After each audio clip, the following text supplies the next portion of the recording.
Question number 2 देखते हैं NBA limited कैसे अभी फाइंड आउट करने का। फर्स्ट डायरेक्ट मटेरियल, यहाँ पे यूनिट नहीं दिया गया है बट अमाउंट दिया गया है।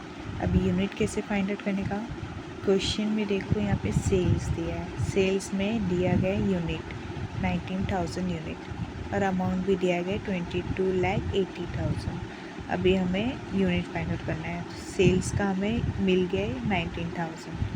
कैसे हमें करना है, फॉर्मूला दिया गया है कि सेल्स को कैसे किया जाए। सेल्स हमारे पास 19,000 है। चलो how to form unit formula देखते हैं। जो सेल्स है प्लस करना है closing stock of finish good minus opening stock of finish good. हमें क्लोजिंग स्टॉक भी दिया रहेगा और ओपनिंग स्टॉक भी दिया रहेगा। सेल्स 90,000 ले लिया है, हमें मिल गया है। प्लस करने का 2,000, यहाँ पे दिया गया है closing stock of finish good 2,000 और opening stock of finish good 1,000। हम लोग ने यहाँ पे 19,000 प्लस 2,000 माइनस 1,000 कितना है हमारे पास 20,000 यूनिट। तो ये जो हमारा सम है वो हम लोग को मिल गया। डायरेक्ट मटेरियल कितना है 20,000। वहाँ से लेके कॉस्ट ऑफ प्रोडक्शन तक it will be same as it is 20,000। ठीक है, ये हमें मिल गया डायरेक्ट मटेरियल। अभी यहाँ पे अमाउंट दिया गया था 3,50,000। ठीक है, यहाँ पे हमने लिख दिया अमाउंट 3,50,000। रेट पर यूनिट नहीं दिया गया था, तो ये पर यूनिट कैसे ढूंढने का, 3,50,000 जो है उसको डिवाइड करने का यूनिट से, यानी कि 20,000 से। आंसर विल बी 17.5 मिल गया। फर्स्ट हो गया हमारा क्लियर। अभी देखते हैं direct wages. As it is लिखने का 20,000 वही लिखते हैं। अभी डायरेक्ट वेजेस यहाँ पे देखा जाएगा कहाँ है। डायरेक्ट वेजेस यहाँ है 2,50,000। डायरेक्ट वेजेस में हम लिखेंगे 2,50,000, 20,000 अपने पास यूनिट है। रेट कैसे निकालने का, 2,50,000 divide by 20,000, amount will be 12.5। ये भी क्लियर हो गया। अभी डायरेक्ट एक्सपेंस देखते हैं। क्वेश्चन में दिया गया है डायरेक्ट एक्सपेंस कितना दिया गया है 1,60,000। अभी यहाँ पे हम लोग ने फिर से लिख दिया direct expenses 1,60,000। 20,000 as it is, इसको इससे डिवाइड किया 20,000, कितना है हमारे पास 8। ये भी हो गया क्लियर। ओके, अभी direct material, direct wages, direct expense क्या फॉर्म होता है, prime cost A plus B plus C। ठीक है, हमें इसे प्लस नहीं करना है, एज इट इज़ रहेगा 20,000। फिर इसे हम प्लस किए तो कितना आया 7,60,000। इसको इससे डिवाइड किया 38,000, रेट पर यूनिट आ गया। अभी देखते हैं प्राइम कॉस्ट हो गया। अभी देखते हैं वर्क ओवरहेड्स, जिसे फैक्ट्री ओवरहेड्स भी बोलते हैं, वर्क ओवरहेड्स भी बोलते हैं। वर्क ओवरहेड्स में क्या क्या आता है, depreciation of plant, factory rent, drawing and designing expenses. अभी जो डिज़ाइनिंग है ये यहाँ पे क्यों है, क्योंकि जो फैक्ट्री में है किसी इंसान को बुलाया गया है और उसे ड्रॉ करने वाला, लाइक अ मैप, कुछ भी हो, ड्राइंग भी हो सकता है, वो मैप समझ लो कि मैप ड्रॉ करने बुलाया तो फैक्ट्री में आता है। तो ये जो आएगा ये हमेशा फैक्ट्री ओवरहेड्स में ही आएगा। फिर इतना ही दिया गया है क्वेश्चन में, हम लोग ने यहाँ पे लिख दिया है। अभी इसको क्या करने का, फर्स्ट देखते हैं depreciation on plant and machinery.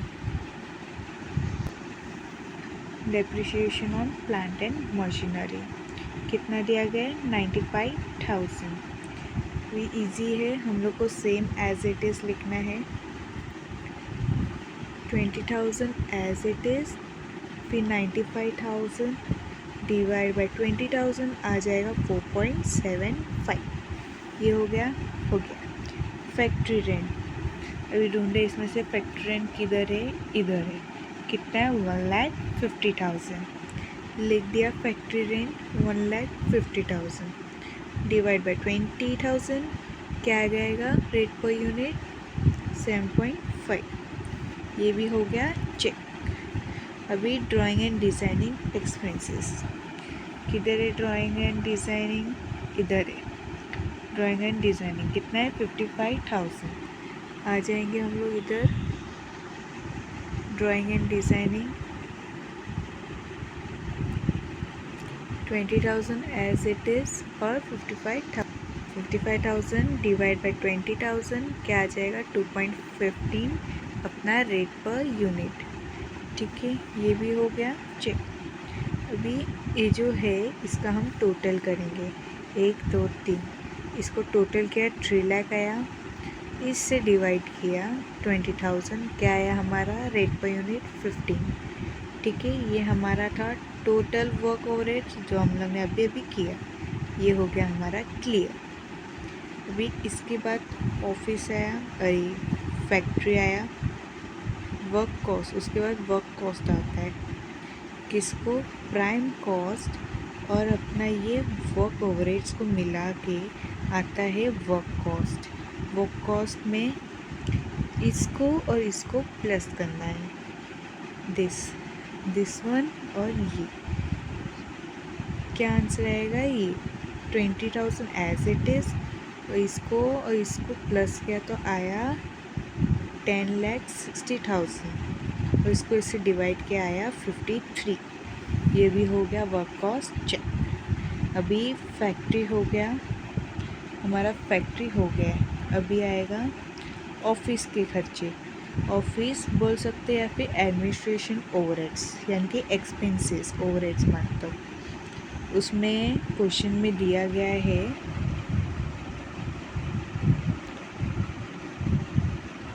General manager salary, depreciation on office computer, फिर इसका टोटल दिया गया है और ऑफिस मेंटेनेंस। ठीक है, ये 3 दिया गया है।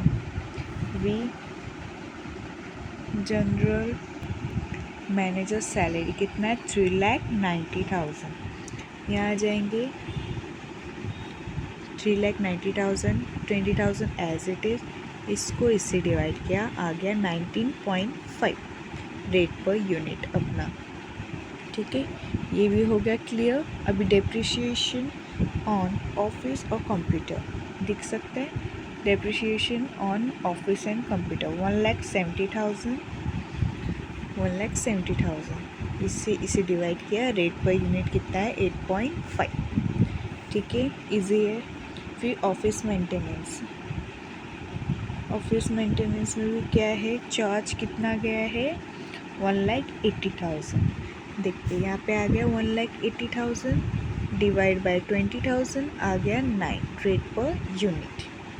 अभी इसको हम टोटल करते हैं ओवरहेड्स को अपने, तो इसको जो टोटल किया है आंसर आया है 7,40,000, और इसको एज इट इज़।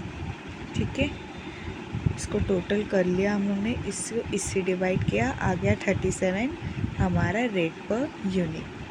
अभी ऑफिस हो गया। अभी कॉस्ट ऑफ प्रोडक्शन आता है, जिसे वर्क कॉस्ट और ऑफिस ओवरहेड्स को प्लस करके वो क्या आता है कॉस्ट ऑफ प्रोडक्शन। तो 20,000 एज इट इज़ और अपना 53 इसको प्लस किया गया है, इसको 10,60,000 को 10,60,000 को प्लस किया है 7,40,000 का, आंसर आया है 18 lakhs। ये हमारा आ गया कॉस्ट ऑफ प्रोडक्शन। यहाँ तक हमारा यूनिट सेम था, अब यहाँ पे चेंज होएगा। कॉस्ट ऑफ प्रोडक्शन में हमेशा चेंज होएगा। फिनिश गुड रहता है, उसमें सिर्फ ओपनिंग और क्लोजिंग रहता है, ओपनिंग प्लस होता है और क्लोजिंग माइनस। ठीक है, अभी कॉस्ट ऑफ प्रोडक्शन में दिया गया था क्वेश्चन में कि opening stock of finish good 1,000 और 85,250, और closing stock of finish good 2000 दिया था, पर अमाउंट नहीं।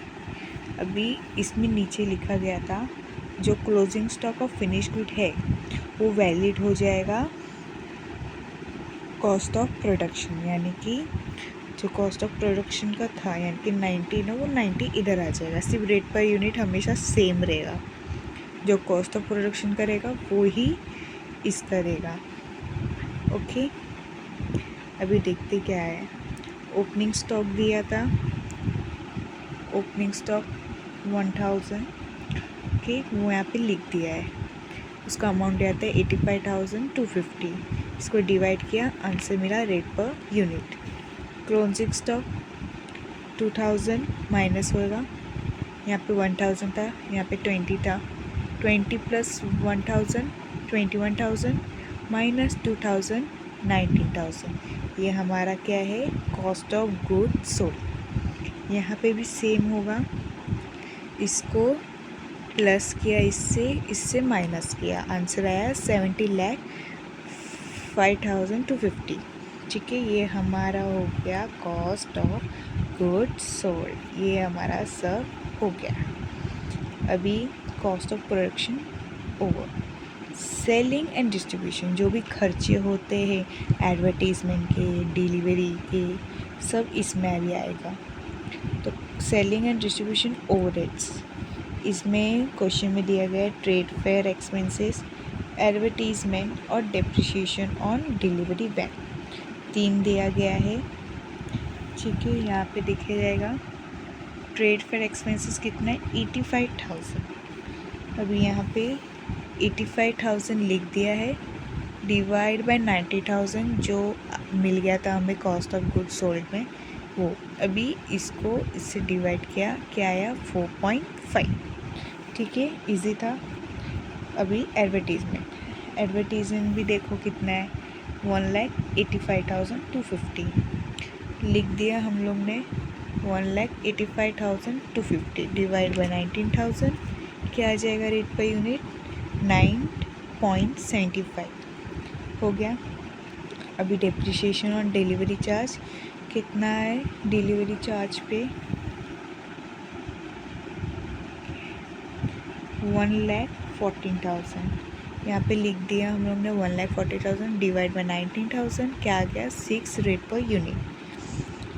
अब यहाँ पे यूनिट सेम ही होगा, यहाँ पे अभी चेंज नहीं होगा।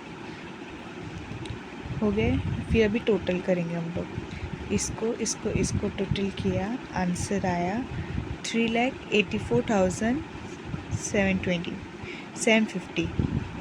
ठीक है, ये आ गया आंसर। इसको इससे डिवाइड किया, रेट पर यूनिट आ गया 20.25। ये हो गया हमारा सेलिंग एंड डिस्ट्रीब्यूशन ओवरहेड्स। अभी लास्ट आता है कॉस्ट ऑफ सेल्स।